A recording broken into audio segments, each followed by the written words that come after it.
like war. We're a warlike people. We like war because we're good at it. And you know why we're good at it? Because we get a lot of practice. This country's only 200 years old, and already we've had 10 major wars. We average a major war every 20 years in this country, so we're good at it. And it's a good thing we are. We're not very good at anything else anymore. Huh? Can't build a decent car. Can't make a TV set or a VCR worth of fuck.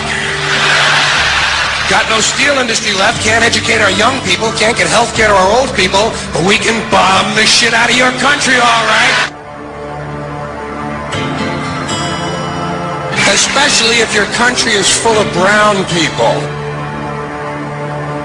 That's our new job in the world, bombing brown people. Iraq, Panama, Grenada, Libya, you got some brown people in your country. Tell them to watch the fuck out, or we'll goddamn bomb them.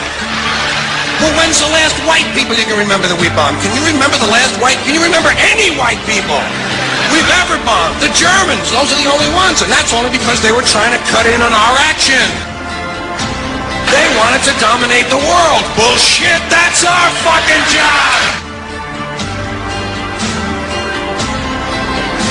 Now, you probably noticed I don't feel about that war the way we were told we were supposed to feel about that war, the way we were ordered and instructed by the United States government to feel about that war. My mind doesn't work that way. I got this real moron thing I do. It's called thinking. And I'm not a very good American because I like to form my own opinions. I don't just roll over when I'm told to. Sad to say, most Americans just roll over on command. Not me. I have certain rules I live by. My first rule, I don't believe anything the government tells me. Nothing.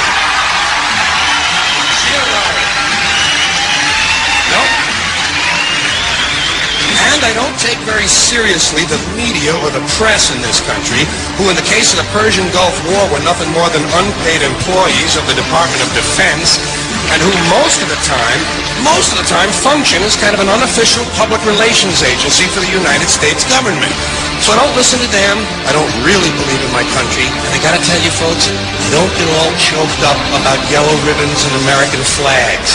I consider them to be symbols, and I leave symbols to the symbol-minded. Now, to balance the scale, I'd like to talk about some things that bring us together. Things that point out our similarities instead of our differences. Because that's all you ever hear about in this country is our differences. That's all the media and the politicians are ever talking about, the things that separate us, things that make us different from one another. That's the way the ruling class operates in any society. They try to divide the rest of the people. They keep the lower and the middle classes fighting with each other so that they, the rich, can run off with all the fucking money. Fairly simple thing, happens to work. If you know anything different, that's what they're going to talk about. Race, religion, ethnic and national background, jobs, income, education, social status, sexuality, anything you can do, keep us fighting with each other so that they can keep going to the bank. You know how I describe the economic and social classes in this country? The upper class keeps all of the money, pays none of the taxes. The middle class pays all of the taxes, does all of the work. The poor are there just to scare the shit out of the middle class. Keep them showing up at those jobs. Politicians know that word. They use it on you. Politicians have traditionally hidden behind three things: the flag, the Bible, and children. No child left behind. No child left behind. Oh, really? Well, it wasn't long ago you were talking about giving kids a head start. Head start? Left behind? Someone's losing fucking ground here. But there's a reason. There's a reason. There's a reason for this. There's a reason education sucks, and it's the same reason that it will never, ever, ever be fixed. It's never going to get any better. Don't look for it. Be happy with what you got. Because the owners of this country don't want that. I'm talking about the real owners now. The big, the wealthy, the real owners, the big wealthy business interests that control things and make all the important decisions. Forget the politicians. They're irrelevant. The politicians are put there to give you the idea that you have freedom of choice. You don't. You have no choice. You have owners. They own you. They own everything. They own all the important land. They own and control the corporations. They've long since bought and paid for the Senate, the Congress, the state houses, the city halls. They got the judges in their back pockets, and they own all the big all the big media companies, so they control just about all of the news and information you get to hear. They got you by the balls. They spend billions of dollars every year lobbying to get what they want. Well, we know what they want. They want more for themselves and less for everybody else. But I'll tell you what they don't want. They don't want a population of citizens capable of critical thinking. They don't want well-informed, well-educated people capable of critical thinking. They're not interested in that. That doesn't help them. That's against their interest. That's right. You know something? They don't want people who are smart enough to sit around the kitchen table and figure out how badly they're getting fucked by a system that threw them overboard 30 fucking years ago. They don't want that. You know what they want? They want obedient workers. Obedient workers. People who are just smart enough to run the machines and do the paperwork, and just dumb enough to passively accept all these increasingly shittier jobs with the lower pay, the longer hours, the reduced benefits, the end of overtime, and the vanishing pension that disappears the minute you go to collect it. And now they're coming for your Social Security money. They want your fucking retirement money. They want it back so they can give it to their criminal friends on Wall Street. And you know something? They'll get it. They'll get it all from you sooner or later, because they own this fucking place. It's a big club, and you ain't in it. You and I are not in the big club. The greatest form of control is where you think you're free when you're being fundamentally manipulated and dictated to. One form of dictatorship is being in a prison cell and you can see the bars and touch it. The other one is sitting in a prison cell but you can't see the bar, you think you're free. What the human race is suffering from is mass hypnosis. We are being hypnotized by people like this. Newsreaders, politicians, teachers, lecturers. We are in a country and in a world that is being run by unbelievably sick people. The chasm between what we're told is going on and what is really going on is absolutely enormous. The greatest hypnotist on planet Earth is a oblong box in the corner of the room. It is constantly telling us what to believe is real.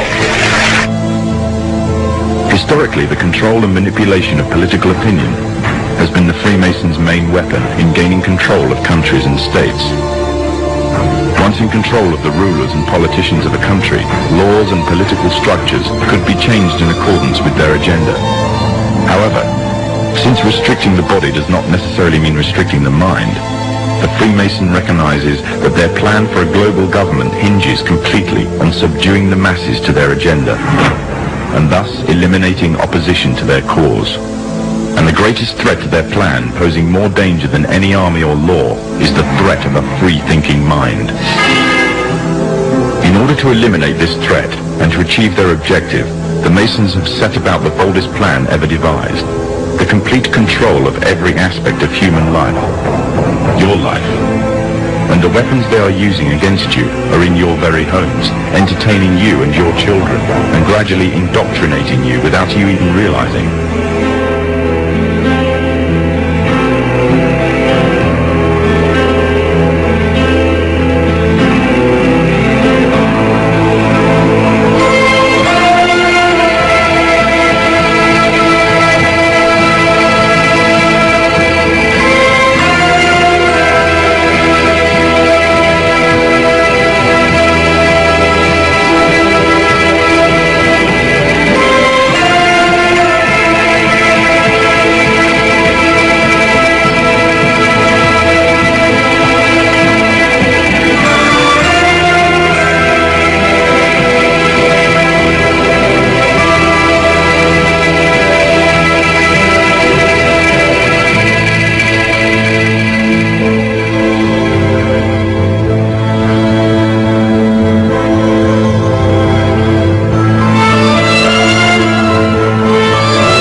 talking about the fact that a war is rich old men protecting their property by sending middle class and lower class young men off to die.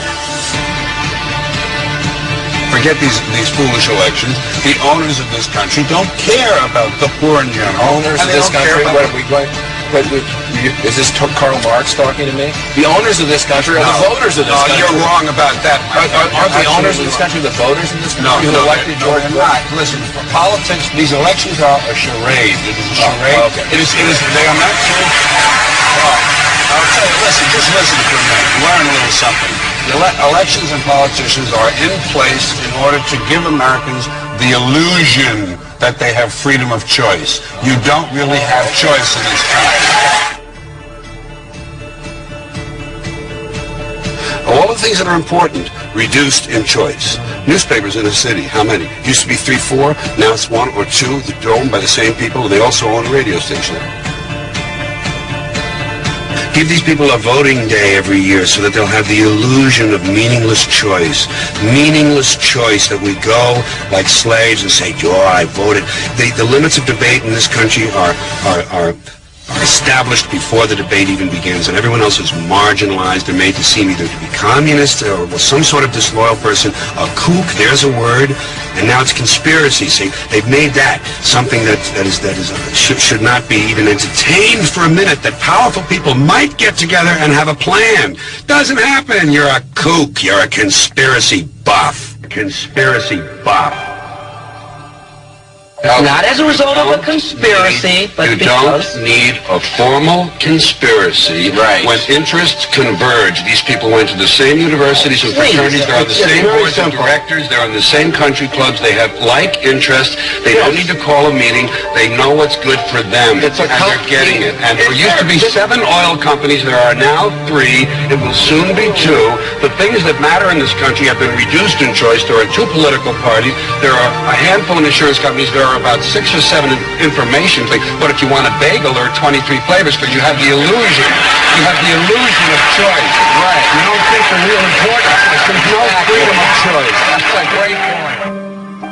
Comedian George Carlin has died. A spokesperson says he suffered heart failure in a California hospital last evening. One time they wanted me to find out if there was such a thing as a poison that was undetectable, especially one that seemed to mimic a heart attack, that would kill someone, but it would appear that they had a heart attack. I did find such a thing. Does this pistol fire the dart?